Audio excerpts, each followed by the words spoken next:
你怎么来了？工作。什么？工作？在这儿工作？对。开什么玩笑啊！现在是我上班时间啊，别给我捣乱，快回去。我呢，已经顺利地通过了人事部的面试。这个是工作证，这个是跟你一样的工作服。以后呢，我们就是同事，合作愉快。不是，哎。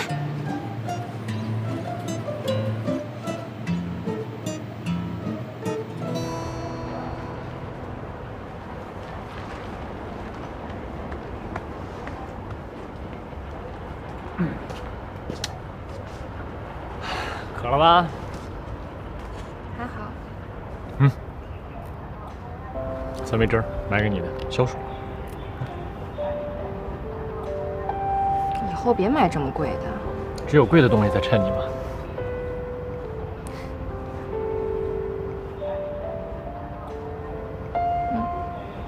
这么大的工作量，你能受得了吗？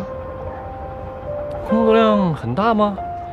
以我的体力，我觉得富富有余吧。而且只要在你身边工作，我就觉得幸福、兴奋，有使不完的劲儿。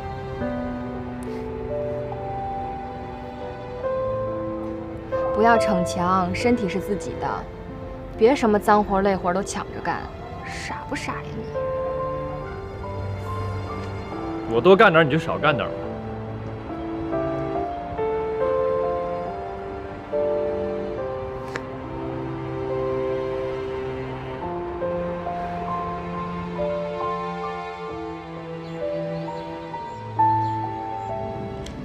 你现在在超市当搬运工？是啊，怎么了？啊，哼！你谭少宇搬运工，这个太诡异了吧？你是个少爷呀！我觉得现在挺好的啊，自食其力。你看现在多高兴啊！他这一天笑的次数比我这些年人他笑的次数都多，是不是爷？这才刚开始，以后工作强度那么大，能坚持多久还说不定呢。这以前肯定是有些方面我做的不够好，不过人成长需要一个过程嘛。我现在已经知道生活的不易了，不过我觉得吧，钱其实没那么重要，这够花就行，是不是？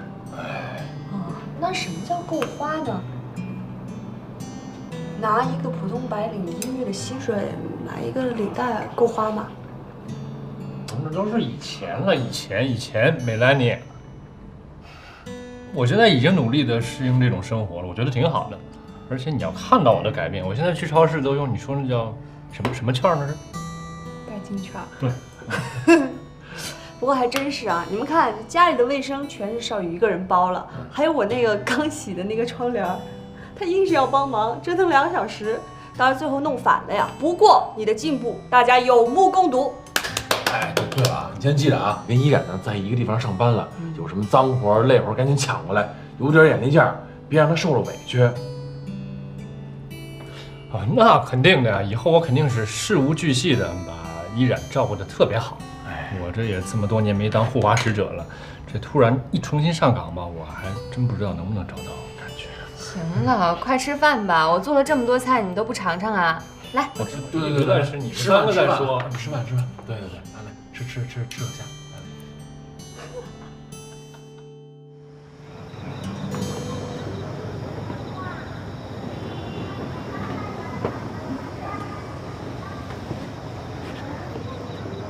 你下来干嘛呀？这不是吃饱了撑的，没事干下来溜达溜达吗？再说了，在上头当电灯泡啊，多尴尬呀！这不下来找你来了吗？我觉得他们俩现在挺好的，一起上下班，看着这隔阂，过段时间也就过去了。毕竟双方都爱着对方，爱是骗不了人的。没错。哎，你有没有觉得，咱俩现在的关系特别奇特，就跟为人父母似的，每天呀就围着俩孩子转。他们俩吵架有矛盾有隔阂什么的，又牵动咱们的心啊，吃不下饭睡不着觉的，就跟那个你是爸我是妈似的。不，你是妈我是爸似的。什么呀？谁跟你爸妈呀？弄着。我就打一比方，就让你提前先适应适应。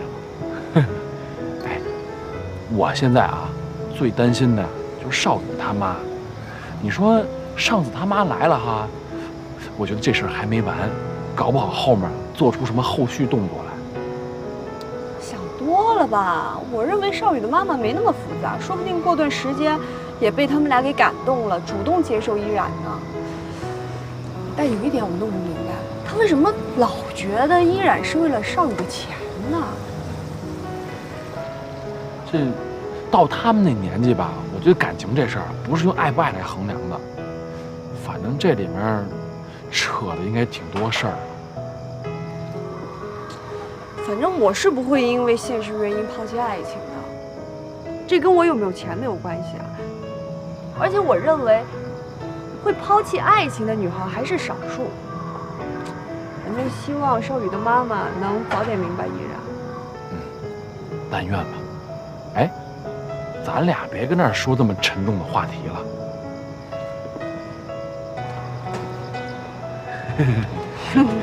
那个，哎，你最近老给自己关在屋里头不出去，干嘛呢？设计图纸啊，满脑子都是钻石，生怕弄不好了，给你丢人呢。怎么会给我丢人呢？那是因为你能力好，人家才用你呢。别老想着我啊，别给自己那么大压力。我是特别希望有一天能够看见你的小宇宙啊，在一个适合的场合一下迸发出来。等到真有你小宇宙迸发出来那一天的时候，你记得谢谢我啊。怎么谢啊？以身相许呗。哎，我开个玩笑，你那么使劲打我干嘛呀？哎，